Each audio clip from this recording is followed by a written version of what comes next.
दोस्तों नमस्कार। आशा है कि आप अच्छे होंगे, आपका दिन खुशी से बीते।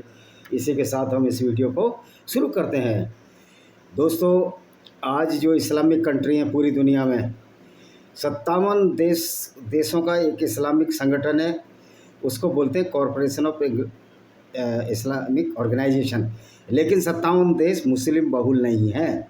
उसमें फिलीपीन भी संगठन का मेंबर है। फिलीपींस में तो 2% आबादी है। इस तरह ब्रिटिश गुयाना है। तो लोगों को ये बड़ी गलतफहमी है कि 57 देशों में मुस्लिम मेजोरिटी है। ऐसा नहीं है। 57 देश जिसमें भी मुस्लिम रहते हैं वो OIC organisation of Islamic corporation के मेंबर है। इसमें भारत भी बन सकता है।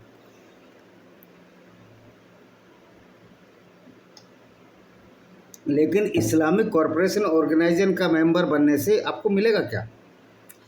इस्लामिक कॉरपोरेशन ऑर्गेनाइजेशन उसी इस्लामिक विचारधारा को प्रपरेट करेगा, उसी विचारधारा को आगे बढ़ाएगा, उसी विचारधारा को प्रोटेक्ट करेगा जो कि दुनिया के लिए ख़तरनाक है, जो एक अच्छे भले मुसलमान को वैसी दरिंदा और हफ्सी बनाती है। क्योंकि जिस तरह जब मोहम्मद 40 साल के थे तो उनमें कोई ऐब नहीं था, कोई दुर्गुण नहीं था। ना किसी के काफ़िले लूटते थे, ना किसी के औरतों के साथ बलात्कार करते या करवाते थे। लेकिन जैसे ही मोहम्मद की 40 साल की उम्र पूरी हुई वो इन सब धंधों में उतर आए और लोगों को लूटने लगे और अपने आप को सेल्फ स्टाइल पैगंबर घोषित कर दिया। और एक हदीस में उन्होंने ये कहा कि मैं पैगंबर नहीं हूँ, मैं रसूल नहीं हूँ। जब उनकी हुदैबिया की संधि हुई थी, यानी कि जो सेल्फ स्टाइल पैगंबर ने जो बर्बाद किया लोगों को, उसकी बर्बादी आज तक चली आ रही है। जिसका प्रत्यक्ष उदाहरण पाकिस्तान, बांग्लादेश और अन्य इस्लामिक कंट्री हैं। जब तक इन देशों में इस्लाम की बहुलता रहेगी ये देश बर्बाद होंगे और हमारे मुस्लिम भाइयों को भी उसका खामियाजा भुगतना पड़ेगा। हमारे पाकिस्तान के मुस्लिमों से तो कोई दुश्मनी नहीं है, लेकिन हाँ, अगर वो इस्लाम की विचारधारा को मानते हैं और पैगंबर को अपना नबी मानते हैं और वैसा ही करना चाहते हैं, तब वो हमारे दुश्मन नंबर 1 है। क्योंकि इस्लाम खुद ही कहता है कि गैर मुस्लिम हमारे दुश्मन है। नजर से पोटी लैट्रिन जितने गंदे है। तो ये चैलेंज हमको, इस्लाम का ये चैलेंज हमें स्वीकार है। पोट्री जितना गंदा और लैट्रिन जितना गंदा कहने से तो क्या होता है, वो तो हम आपको भी कह सकते हैं, लेकिन हम ये नहीं कहेंगे क्योंकि हमारे संस्कार ऐसे नहीं है। क्योंकि तो तुम्हारा पैगंबर था, उसके संस्कार ही ऐसे हैं। उससे तुम कोई अच्छी प्रेरणा तो ले ही नहीं सकते। क्योंकि जो पैगंबर अपने आप को डिक्लेयर कर दे, सेल्फ स्टाइल नबी डिक्लेयर कर दे, उससे झूठा पैगंबर कौन हो सकता है? और एक अल्लाह की परिकल्पना कर ले जो पूरी दुनिया में जिस अल्लाह के नाम पर मोहम्मद ने जो गंद फैलाई, जिसको इस्लाम का नाम कहते हैं, तो इस्लामिक जितने भी इस्लामिक कंट्री हैं ये सुन्नत, मोहम्मद की सुन्नत उसी विचारधारा पर चलते हैं। तो इसलिए इनके बेड़े गर्क हुए हैं। आप देखिए, असीम मुनीर ने ये कहा कि हिंदू हमसे अलग कौम है। उस मूर्ख को ये मालूम होना चाहिए। वैसे वो जर्नल तक पहुंच गया, लेकिन वो मूर्ख, कहते हैं ना, पढ़ा लिखा व्यक्ति कितना भी इस्लाम में पढ़ जाए, अगर वो इस्लाम को मानता है, मूर्ख ही रहता है। इसी तरह हमारे यहाँ एक एग्जीक्यूटिव इंजीनियर थे, अभी रिटायर हुए हैं, उनका नाम है मकबूल अहमद। वो रायगढ़ भी रह के आए, छत्तीसगढ़ में, जिस इलाकों में रहा, लेकिन वो मेरे से बहुत पहले रह के आए। तब मैंने उनको कहा कि तुम्हारा मोहम्मद काफिले क्यों लूटता था। उनको व्हाट्सअप किया, उसने मुझे ब्लॉक कर दिया और ब्लॉक करने से पहले जवाब दिया कि आप इस्लाम को नहीं समझ पाओगे। तो इसी तरह के मूर्ख हैं। ये कितना भी पढ़ लिख जाएँ, अगर ये इस्लाम को मानते हैं तो इनकी बुद्धि बाहर और इस्लाम अंदर होता है।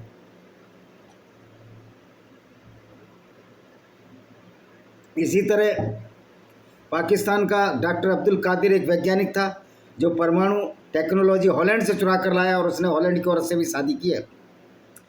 वो भी कहता था कि मैं कुरान की तिलावत करता हूँ, उसको पढ़ता हूँ आधा घंटा। तो कुरान की तिलावत में तो यही लिखा है कैसे गैर मुस्लिमों को कत्ल करो, कैसे गैर मुस्लिमों को मारो। और वो मूर्ख कहता था अगर आपके हीरो रणजीत सिंह हैं, राणा सांगा हैं, महाराणा प्रताप है, तो हमारे हीरो गजनी गौरी अहमद साबदाली हैं।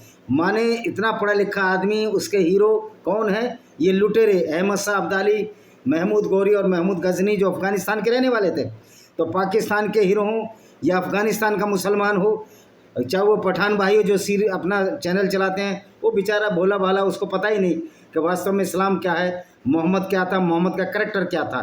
तो अगर वो मोहम्मद और सुन्नत के करैक्टर को मानता है तो मुसलमान, हर जगह का मुसलमान एक होता है, ना पसमानदा होता है, ना अगड़ा पिछड़ा होता है। और मुसलमान कुरान को मानता है, और कुरान एक बहुत ही बड़ी लानत है, एक पनौती है इस मानवता के खिलाफ। इसका खामियाजा न सिर्फ मुसलमानों को भुगतना पड़ रहा है, बेचारे गैर मुस्लिमों को सिर्फ इसी बात पर कत्ल कर दिया जाता है कि वो पैगंबर इस्लाम और मोहम्मद में विश्वास नहीं रखते। भाई हम ऐसे पैगंबर में क्यों विश्वास रखें जो दूसरों को लूटता हो, दूसरों की औरतों को बाज़ारों में बेच देता हो, जिसका वर्णन इनके ही मुस्लिम स्कॉलर इब्न इसाक ने अपनी किताब में किया है, सीरत रसूलुल्लाह में किया है, सही मुस्लिम सही बुखारी जो हदीस है जो मोहम्मद के कार्यों का विवरण देती है उसमें क्या है। तो जब इनका पैगंबर ही ऐसा होगा तो असीम मनूर जैसा आदमी बेवकूफ़ ही होगा। जो इस व्यक्ति को पैगंबर मानेंगे वो वास्तव में बेवकूफ़ होगा, इसमें कोई शक और शुबह की गुंजाइश नहीं। तो असीम मनूर ने तो वही बोला जो उसके इस्लाम में सिखाया, उसकी कोई गलती नहीं है। असीम मनूर इसी मूर्खता का घोड़े पर सवार है जिस पर प्राय हमारे मुसलमान भाई होते हैं। असुद्दीन ओवैसी के मुझे लगता है समझ में आने लगी है, अब वो कुछ दिनों में कहने लगेगा। जो ये कहता है मैं सच्चा मुसलमान हूँ, मैं 5 वक्त की नमाज़ पढ़ता हूँ, वो सबसे बड़ा राक्षसी प्रवृत्ति का है कि 5 वक्त की नमाज में भी यही पढ़ाया जाता है कि 17 बार नमाज में यही कहा जाता है 5 तरह की नमाज हैं, असर फजर मगरिब, फजर असर ईसा मगरिब और असर की नमाज में यही कहा जाता है कि हमारा काफिरों पर जीत हो, काफिरों पूरी दुनिया में इस्लाम फैले और वो इस्लाम ऐसा फैले जो कि गुंडागर्दी का पर्याय है। तो जितने भी इस्लामिक कंट्री हैं ये सुधर नहीं सकते और इस्लामिक कंट्रियों के बर्बाद होने की वजह इस्लाम होगी। अब आप कहोगे सऊदी अरब और यूनाइटेड अरब अमीरात तो नहीं बिगड़ रहे, तो भाई आपको समझ में आना चाहिए वो इस्लामिक कंट्री हैं क्या। अगर कोई हिंदू, वो तो मेजोरिटी में वहाँ हिंदू काम करते हैं, ईसाई काम करते हैं, कोलंबो के बुद्धिस्ट ईसाई और हिंदू भी आते हैं, हर तरफ के लोग आते हैं। इवन तो पाकिस्तान वालों को काम पर ही नहीं रखते, क्योंकि एक अरबी को खुद मैंने ये कहते सुना कि जो मोहम्मद के लिए उसने जो शब्दों का उपयोग किया, यह आपको एक्स मुस्लिम साहिल के चैनल में मिल जाएगा। उसको हमर बताया, हमर का लिटरली मीनिंग हिंदी में गधा होता है और इंग्लिश में डोंकी होता है। तो इस तरह के अरबी लोग हैं, उन्होंने तो इस्लाम छोड़ दिया है। वो तो हमारे हिंदू भाइयों के लिए मंदिर भी बनवा रहे हैं। उनको भी मालूम है कि उस पैगंबर के चक्कर में हम पढ़ना नहीं चाहते जिसने पूरी दुनिया को बर्बाद किया। इसलिए उसी एक्स मुस्लिम साहिल के चैनल में और डला हुआ है कि पाकिस्तानी मुस्लिम को या इंडिया के मुस्लिम को नहीं लेना, हिंदू और ईसाइयों को प्रेफरेंस देना। ये ऑन रिकॉर्ड है, एक्स मुस्लिम साहिल के चैनल में ढूंढने से आपको मिल जाएगा कि ये तो 5 वक्त की नमाज़ पढ़ने जाएगा। इस 5 वक्त की नमाज का कोई फ़ायदा नहीं है जब अल्लाह ही काल्पनिक है। नमाज़ पढ़ने का मतलब क्या है? अल्लाह इसलिए काल्पनिक है, मैं कई वीडियो में बताता हूँ कि अगर मैंने एक पेन भी बनाया, मुझे ही पता होगा ये मैंने पेन यहाँ बनाया, यहाँ जिप डाली, यहाँ से स्याही डालनी है, यहाँ से यहाँ रिफ़िल डालनी है। अब स्याही का प्रचलन तो ख़त्म हो गया, इंक के पेन तो अब लुप्त प्राय हो गए हैं, वो दोबारा फैशन में भी आ सकते हैं, ऐसा कुछ नहीं है। तो मुझे पता होगा, लेकिन कुरान के बनाने वाले अल्लाह को यही नहीं पता था कि पहाड़ कहाँ से आते हैं। कुरान का अल्लाह कहता है पहाड़ नीचे से गाड़े गए, ऊपर से गाड़े गए, जिससे धरती उड़ ना जाए। जबकि सच्चाई ये है कि पहले पृथ्वी बनी, बाद में पहाड़ तो पृथ्वी की टेक्टोनिक प्लेट से बहुत बाद में बने। लेकिन ये मोहम्मद का अल्लाह तुरंत पहाड़ बनाता है और उनको पृथ्वी पर गाड़ देता है, और आकाश खंभों पर टिका हुआ है, आकाश तो कोई चीज़ ही नहीं है। तो मतलब इस तरह की सिर पैर की बातें बनाने वाला ये अल्लाह नहीं हो सकता। तो अब आप जानोगे जब ऐसे अल्लाह और पैगंबर को मानेंगे तो असीम मुनीर वही बोलेगा जो उसको बोलना था, जो उसने अपनी मूर्खता प्रदर्शित की है। और असीम मुनीर ने उन हिंदुओं का भी देखा नहीं जो पाकिस्तान में 50, 60 या 80, 90 लाख के करीब हिंदू रह रहे हैं, मोस्टली सिंध प्रांत में और बलूचिस्तान में जो हिंदू रह रहे हैं, उनकी उसने बेइज्जती की है। हाँ, हिंदू कौम ज़रूर मुसलमानों से अलग है, क्योंकि हिंदुओं के जो वो थे, जो आइकॉन है राम कृष्ण, ये औरतों को लूटकर बाज़ारों में नहीं बेचते थे। राम ने कभी छोटी उम्र की लड़की से शादी नहीं की, और जो कहते हैं कि सीता की कम उम्र में शादी हुई थी। तो मूर्खों, उस समय में ज़माने में स्वयंवर होते थे। स्वयंवर का मतलब होता है खुद वर का वर्ण करना। तो क्या कोई लड़की जिसमें समझ नहीं है वो एकदम गले में माला डाल देगी वर की? सीता जी ने सोच समझकर राम के गले में माला डाली थी। इसलिए ये कहना कि सीता जी अल्पवयस्क थीं, छोटी उम्र की थीं, वो ये मूर्खों, इससे इस्लाम की सच्चाई सामने आने से दब नहीं जाएगी और इस्लाम सच्चा नहीं हो जाएगा। और फिर उन दोनों का एज का अंतर देखिए, जो मोहम्मद और आयशा बिन अबू बकर का था। तो ये दूसरे की उंगली अगर दूसरा काना है और आपकी दोनों फूटी हैं तो आप अंधे ही रहोगे।